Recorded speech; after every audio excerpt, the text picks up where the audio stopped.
Hello. In the roles and the responsibilities of the professional educator, we're studying the Code of Ethics for Texas teachers. For this project, we're focusing on one specific standard, and this is 3.3. The educator shall not exclude, intentionally, knowingly, or recklessly misrepresent facts regarding a student. What you're about to watch is a fictional interaction between two teachers in a workroom discussing a student.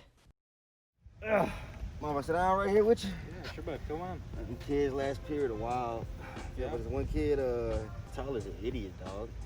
I don't understand. Like, he can't grab simple information. I tell him simple things as in keep your mask on, put your phone up, stop being disruptive. He does not care. He does whatever he wants. At this point, I just feel like he's a lost cause, and I'm done. This conversation could go one of two ways. What you're about to see are two examples of how this conversation could continue. I'll let you decide for yourself which seems to be the more appropriate response to this situation. Yeah, man, I'm tired of this kid. He's a fucking asshole. At this point, like, I'm about to give up on him. All he does is burn his fucking mouth. I know who you're talking about. Yeah, Exactly. I don't like him either. Exactly. I'm done. You know, Jessica from math down the hall, she doesn't like him either. Alright, so maybe that wasn't the most appropriate approach at this conversation. Let's pause and rewind, and let's try this again. Hopefully our teacher here on the right will respond in a more appropriate way as a professional educator should. He's a lost cause, and I'm done. Hey, well, man, maybe you should keep your comments to yourself, you know? Talk to him instead. Where's your teacher's integrity? You're right, man. I mean, I should take a different approach. I should probably try again rather than giving up and talking mess about him.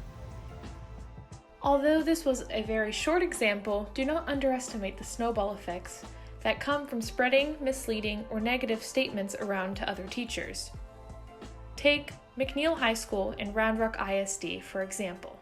In 2019 at McNeil High School, there was a student who struggled with multiple disorders and for this very reason was set up to be on a 504 plan.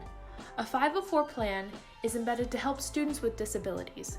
A journalism teacher set out to make an article highlighting the student's mental disorders, only with the consent of the 16-year-old student and not the family of the student.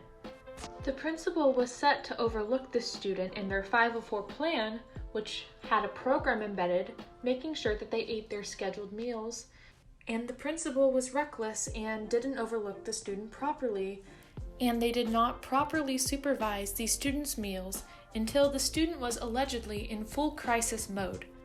As a result of this is where Standard 3.3 comes into play. It was said that the principal of the school had made comments to other about the student's eating habits, leading to the student having to go to another state to get proper help and come back a year later, only to have rumors being spread around about them because the teacher left after not taking full responsibility for their actions onto the student.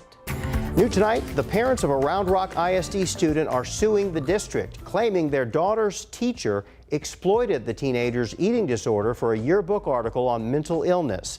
According to the lawsuit, the student suffered from anorexia. Her parents say the gossip that resulted from the article led their daughter to stop eating altogether. They're claiming disability discrimination and are demanding a jury trial. As the adult and as the educator in the situation, the principal and the teacher themselves should have known better than to talk about their student in such a way and allow for these rumors to be spread around them. The journalism's teacher's choice to have this article written about their student enabled a lot of bad things and worries onto the student themselves. And this is why it's a prime example why educators should not talk to their coworkers and fellow teachers about their other students and the struggles they are going through. It's important to have trust between a teacher and their student. And while cases aren't always as severe as this one, this just goes to show how bad it can get. Workroom gossip may seem trivial, but it really can snowball and turn into something horrible for not only the student, but also the teacher. Our hope is that after you've watched this video, you've learned some valuable information as to how to interact with your coworkers and follow the Code of Ethics, and why it's so important to follow these rules. Thank you for tuning in to our Code of Ethics for Texas Teachers video. We hope you enjoyed it and learned something.